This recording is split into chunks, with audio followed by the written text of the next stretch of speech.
Emirates, the long-haul carrier known for its luxury services. You might think twice if I told you that Dubai's incredible fortune today started with just $4.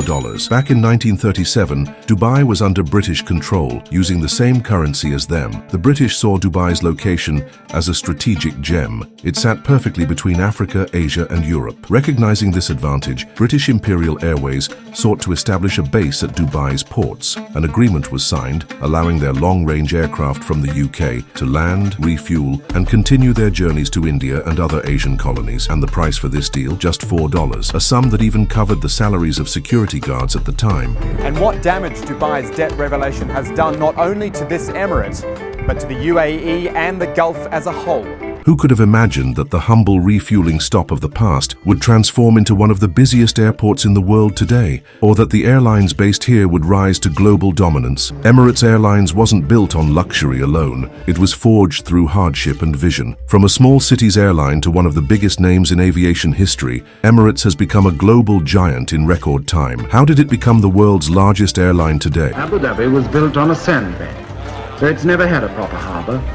But that didn't matter much when there was nothing but a few dates to ship out and a few tins to ship in. From humble beginnings to aviation dominance, this is the story of Emirates, the largest airline in the world that Dubai rulers has built. In the early 1980s, Dubai was a city on the rise, but its aviation sector was still in its infancy. The ruler of Dubai, Sheikh Mohammed bin Rashid Al Maktoum, saw an opportunity to transform the city into a global aviation hub. With a bold vision and unwavering determination, Sheikh Mohammed founded Emirates in 1985 with just 2 leased aircraft. The mission? To connect the world through Dubai. Fast forward to today, and Emirates is the largest airline in the world, serving over 150 destinations across 6 continents with a fleet of more than 250 aircraft. But how did Emirates achieve such phenomenal growth? It wasn't without challenges. The airline industry is notoriously competitive, and Emirates had to overcome numerous hurdles. As the British recognized Dubai's strategic location for travel, as it was situated at the center of major continents, no one could have imagined that a few years later, this place would become one of the busiest airports in the world, and Dubai's own airline would compete with the best airlines around the world.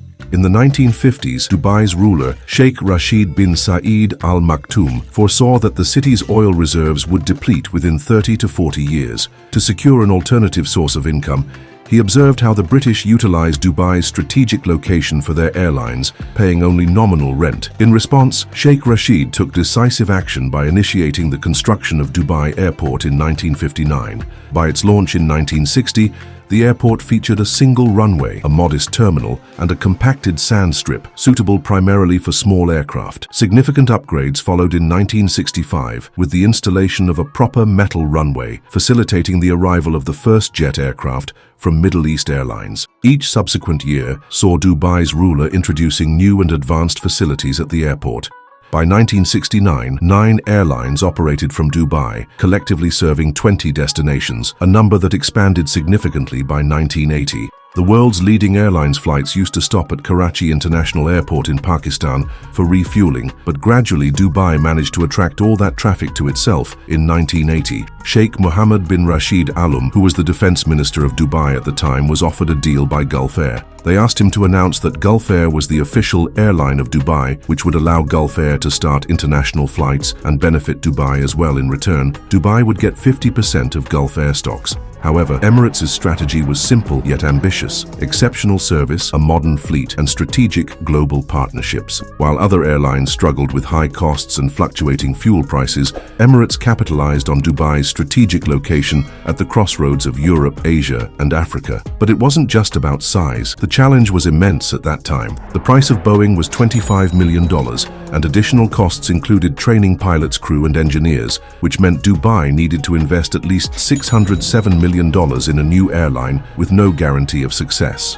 Here, Sheikh Mohammed played smartly and bought out from Pakistan International Airlines pleased 2 Boeing 737-300 aircraft to Dubai, which were branded with Emirates logo. The pilots, crew, and engineers were all from Pakistan International Airlines. These planes operated under the Emirates name, but the management was entirely handled by PIA. For this, Dubai paid Pakistan International Airlines $1 million. This way, what would have cost $70 million was achieved for just $1 million. In a strategic move, Sheikh Mohammed signed a remarkable deal that reshaped the aviation industry in the UAE. He ingeniously acquired 2 Boeing 737-300 aircraft from Pakistan International Airlines, swiftly rebranding them with Emirates logo. What made this move audacious was that despite their new Emirates facade, these planes continued to be piloted, crewed, and maintained entirely by Pakistan International Airlines professionals. Under this unconventional arrangement, Dubai paid more than $1 million to PIA. This seemingly modest sum was a fraction of the estimated $70 million cost if procured conventionally. This bold maneuver not only showcased Sheikh Mohammed's shrewd business cleverness, but also exemplified how innovation and collaboration can achieve extraordinary results in the world of aviation. The real challenge was offering an unparalleled passenger experience. From luxurious first-class suites to the famous onboard lounges, Emirates redefined air travel.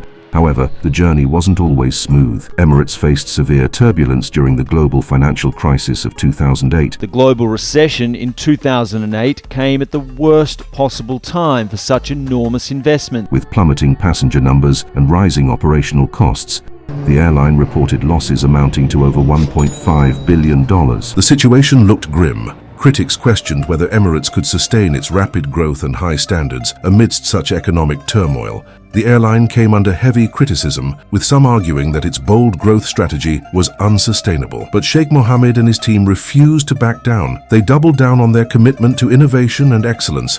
Strategic cost-cutting measures were implemented without compromising the quality of service. Emirates negotiated better deals with suppliers and optimized their route network to ensure profitability. The resilience paid off. By 2010, Emirates had not only recovered, but also posted record profits. The airline invested in new aircraft, including the world's largest order of Airbus A380s, valued at $11.5 billion. Emirates remains the world's largest operator of the Airbus A380.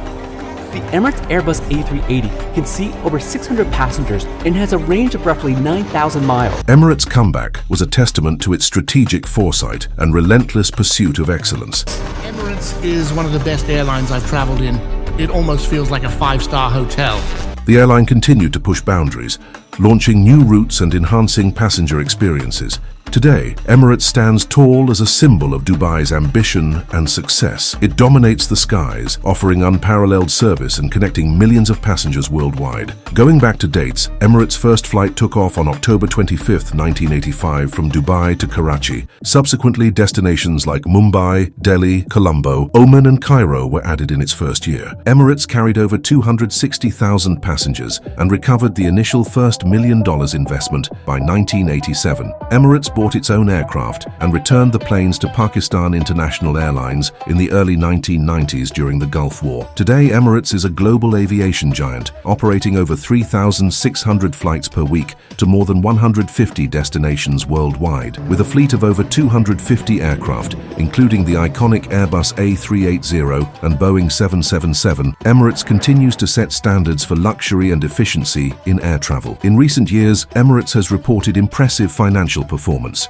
with annual revenues exceeding $25 billion and net profits consistently in the billions. This success is a testament to Sheikh Mohammed's foresight and Emirates' commitment to excellence. The $1 million deal with Pakistan International Airport wasn't just a cost-saving measure, it was a catalyst for Emirates' ascent to global prominence. This is not just the story of an airline, it's the story of visionary leadership and strategic innovation. From navigating financial crises to soaring to new heights, Emirates embodies the spirit of Dubai, a city where dreams take flight. Have you ever taken a flight in the Emirates Airlines? What do you think Emirates will do in the future?